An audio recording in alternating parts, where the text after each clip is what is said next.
Чувашии полицейские задержали группу мошенников, которые обманули граждан республики на 20 миллионов рублей.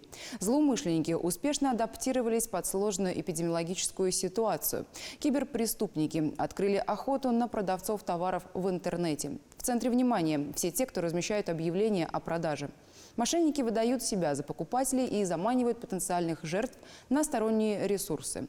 Как работает эта схема, расскажет моя коллега Ольга Павлова. Вы через 6 модемов, условно говоря, смс-рассылку на заказ. Через них связь?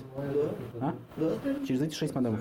Да. Сообщения из офиса жителей Ульяновска разлетались круглыми сутками по всей России. Их могли получить авторы объявлений популярного сайта в интернете. Сама того не подозревая, жертва оказывалась в центре настоящей виртуальной паутины, развернутой для кражи чужих сбережений. Вся эта сеть, она состояла примерно из 5 человек. Часть из них людей специально распространяла вредоносные программы под различным предлогом. Граждане, получая эти смс-сообщения, не понимая суть этих смс-сообщений, активировала ссылки, тем самым закачивал себе на телефоны вредоносные программы, которые далее разворачивались и предоставляли полный доступ для управления злоумышленником. Житель Ульяновска, первым попавший в поле зрения сотрудников отдела К МВД по Чувашской республике, осуществлял рассылку в рекламных целях и для официальных компаний и предприятий.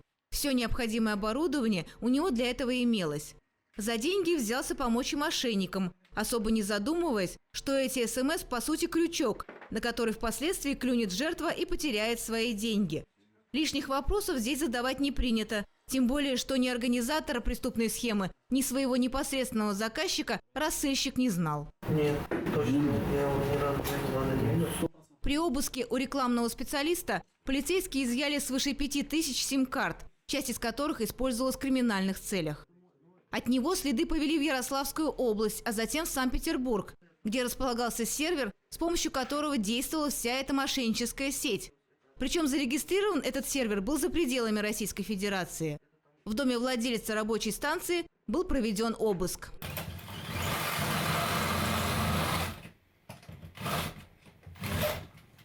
Но с установлением обеспеченного хозяина сервера оперативные мероприятия не закончились. Добраться до главной фигуры в этой комбинации помогли коллеги из МВД России и специалисты в области кибербезопасности «Бизон». Жители Краснодарского края задержали в аэропорту города Сочи. Все, что с карманов, не просто на задний канал. Нет, мелочь, все остальное. Телефон. Ваш, часы ваши. Карман что-то еще есть? Смотрим. Так, посмотрим, заряжаем сумки сразу, да? Да, конечно. Просто наблюдать. Даже собираясь в поездку с семьей, тот взял с собой ноутбук. В его бизнесе выходные не были предусмотрены. Только за последние 5 месяцев подозреваемый вместе со своими помощниками получили доступ к 5000 телефонам и к 2500 банковских карт.